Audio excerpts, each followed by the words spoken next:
So now I want to add in some columns to add basically make it like a veranda at the front.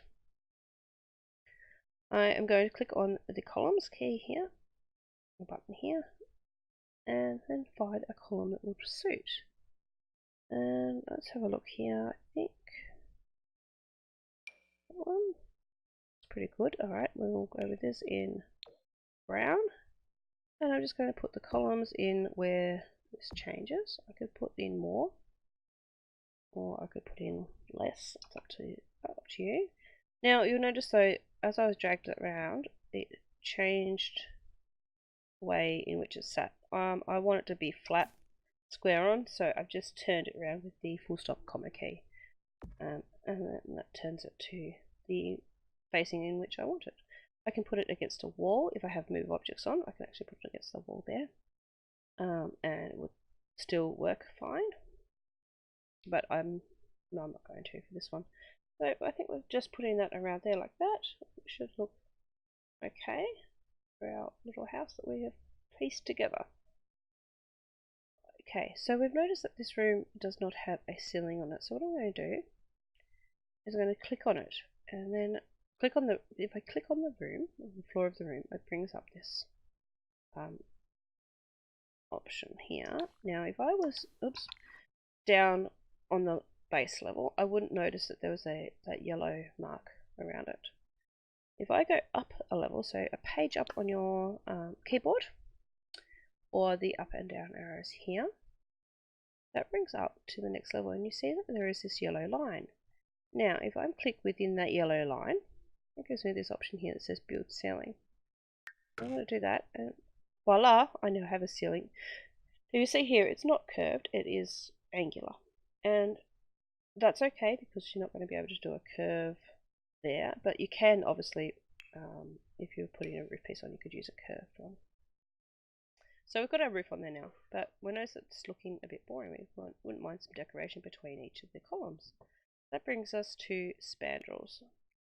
Now spandrels are what these things are here.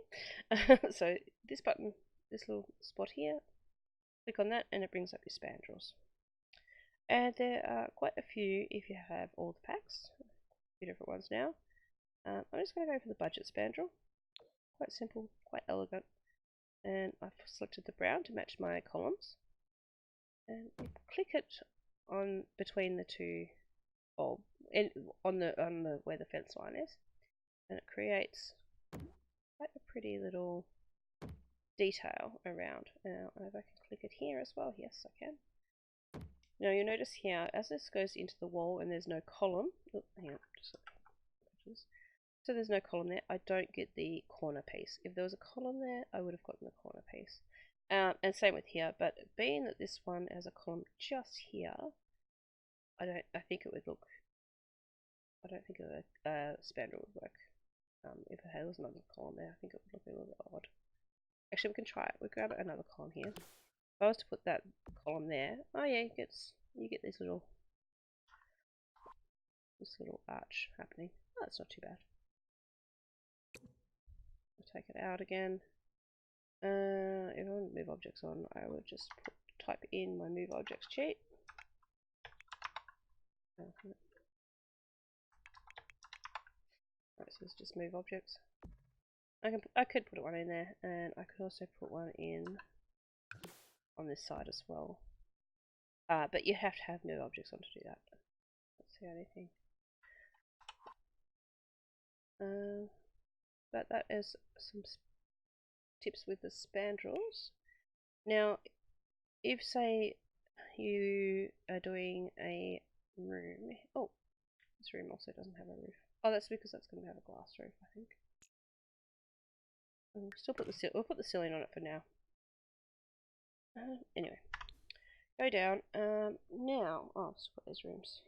Yeah, just delete these walls. Don't need this. Oh, actually, no, this one will work perfectly. Alright, so with this build, I would like to have, say, archways, but not archways. I don't want to just use the game's archways. So, like these ones. Got a double there. Yeah, so that, it's a little boring. Yeah, it looks okay, but I want to really open it up. There's also, curve one. Yeah, that's kind of cool. It's not really the style I want to go with. What you can do is, I'm actually going to remove this wall. So we'll take this one out, but we are going to put one here. Alright, I'm going to grab the fence. We're going to grab any fence would work, so we'll just go with, say, this one. Now, the moment what's happening is fence is auto placing, so if there's a wall there, it will turn it into a fence. Because we've taken the wall out, we're going to draw it back in by clicking this button here. We'll draw a single line, much like we do with the rooms, with the wall tool. That works very much the same way. And like the wall tool, you can do an entire square as well in one click. Alright, so now we've got that fence in there. We're going to add the columns in, and we're going to do it with the Move Objects tool on, so they'll go in. So we're going to put 2 columns in that we like. So I like to look at this one, and I'm going to move that door in a second. Oh, that didn't go where I wanted it. So I could undo that, or I could just go and grab it and move it. But I'm going to undo it and grab it again. And put that one there. Now this door, I'm just going to move it to this side. There we go. Oh no, that's still not right.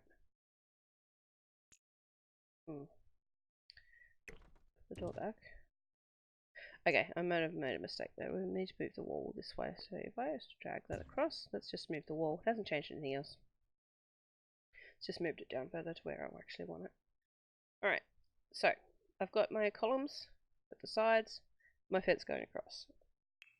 So I click my spandrels and I pick the one I want. I'm going to go really fancy, maybe. Cousin Dog's one's pretty basic, so it takes a little bit to get the right spot. But basically anywhere above the fence. This one's nice.